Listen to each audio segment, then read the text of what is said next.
열린교회 성도 여러분 안녕하세요. 3월 23일 매일 성경 묵상 함께합니다. 오늘 우리가 함께 나눌 말씀은 레위기서 14장 1절에서 20절의 말씀입니다. 같이 읽겠습니다.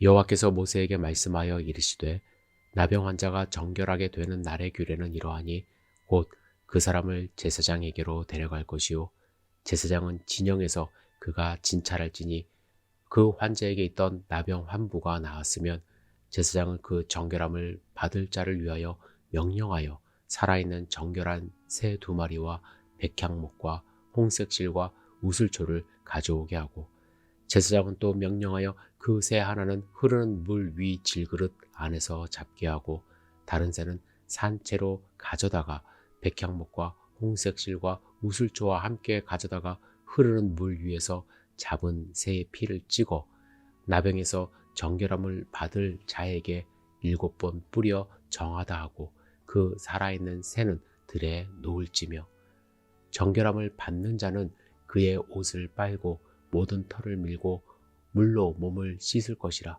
그리하면 정하리니 그 후에 진영에 들어올 것이나 자기 장막 밖에 이레를 머물 것이요 7째 날에 그는 모든 털을 밀되 머리털과 수염과 눈썹을 다 밀고 그의 옷을 빨고 몸을 물에 씻을 것이라. 그리하면 정하리라.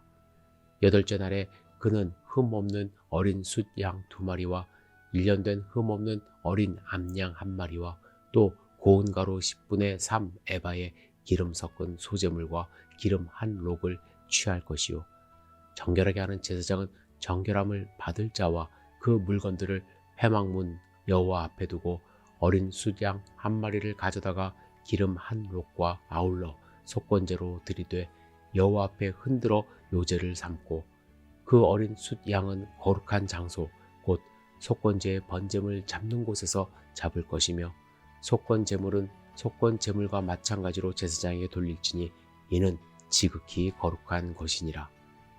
제사장은 그 속건제물의 피를 취하여 정결함을 받을 자의 오른쪽 귓뿌리와 오른쪽 엄지손가락과 오른쪽 엄지발가락에 바를 것이요 제사장은 또 그 1록의 기름을 취하여 자기 왼쪽 손바닥에 따르고 오른쪽 손가락으로 왼쪽 손에 기름을 찍어 그 손가락으로 그것을 여호와 앞에 7번 뿌릴 것이요 손에 남은 기름은 제사장이 정결함을 받을 자의 오른쪽 귓뿌리와 오른쪽 엄지손가락과 오른쪽 엄지발가락 곧 속건제물의 피 위에 바를 것이며 아직도 그 손에 남은 기름은 제사장이 그 정결함을 받을 자의 머리에 바르고 제사장은 여호와 앞에서 그를 위하여 속죄하고 또 제사장은 속죄제를 드려 그 부정함으로 말미암아 정결함을 받을 자를 위하여 속죄하고 그 후에 번제물을 잡을 것이요 제사장은 그 번제와 소제를 제단에 드려 그를 위하여 속죄할 것이라.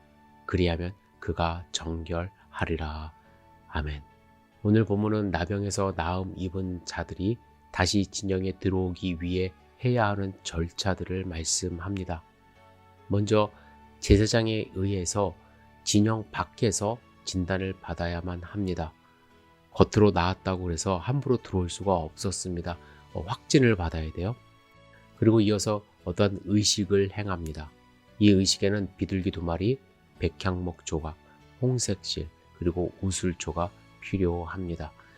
누가복음 5장 14절에 보시면 이런 말씀이 있습니다. 예수께서 그를 경고하시되 아무에게도 이르지 말고 가서 제사장에게 내 몸을 보이고 또 내가 깨끗하게 됨으로 인하여 모세가 명한 대로 예물을 드려 그들에게 입증하라 하셨더니 예수님 당시에도 이러한 정결의 절차에는 꼭 제사장의 확인이 필요했던 것이죠. 여하튼 부정을 입은 나병 환자는 스스로 진에 들어와 회중과 절대로 교제할 수가 없었습니다. 그가 확실히 병에서 나았다는 증표가 있어야 했던 것이죠. 그래서 제사장은 그의 병을 자세히 살폈고 그가 부정에서 나음을 입었다는 예식을 진행한 후에 진 안으로 받아들이게 했습니다. 이것을 통해서 부정을 입은 자는 진 밖으로 쫓아내야 했고 다시 부정으로 회복된 자는 예식을 통해서 진 안으로 받아들이게 했던 것이죠. 확실한 부정으로부터의 회복은 제사장의 선포를 통해서만 이루어질 수 있었습니다. 그리고 부정에서 회복되었다고는 했지만 바로 자신의 장막에 들어갈 수 없었습니다. 장막 밖에서 7일을 머물며 노숙을 해야 했습니다. 그리고 7일째 흐르는 물에서 자신의 몸을 닦고 몸의 모든 털을 밀고 옷은 양잿물로 빨아야 했습니다. 자신의 몸에 어떠한 흔적도 없음을 증명해야 했던 것이죠. 그리고 8일째 거룩을 그르친 것에 대한 속건제물과 자신의 과오를 위해 속죄제물, 그리고 죄와 회복을 위한 번제를 준비하고 소제물까지 준비하여 제사장에게 가서 제사를 드립니다. 제사장은 특별히 제사장의 위임식과 같이 피를 가지고 회복된 자의 오른쪽 귓부리와 엄지손가락, 또 엄지발가락에 피와 기름을 바릅니다.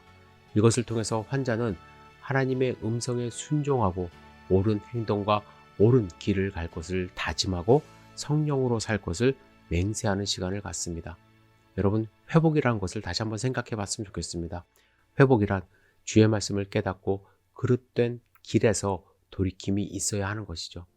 여러분, 성결은 회개와 또 부정으로부터의 청산에서 시작됩니다. 회복과 성결은 잘못된 삶의 회개와 청산의 몸부림에서 시작이 됩니다. 이 과정이 복잡하다고 해서 다 건너뛸 수가 없습니다.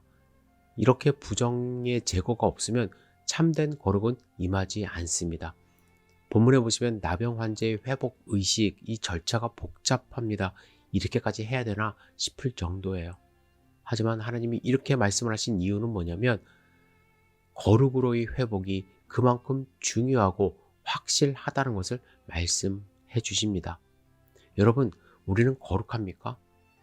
맞습니다. 우리는 예수 그리스도를 통하여 믿음으로 말미암아 거룩한 하나님의 백성이 되었습니다. 여기에는 복잡한 절차가 없습니다. 그러나 절차가 간소화되었다고 해서 거룩의 의미가 축소된 것은 절대로 아닙니다.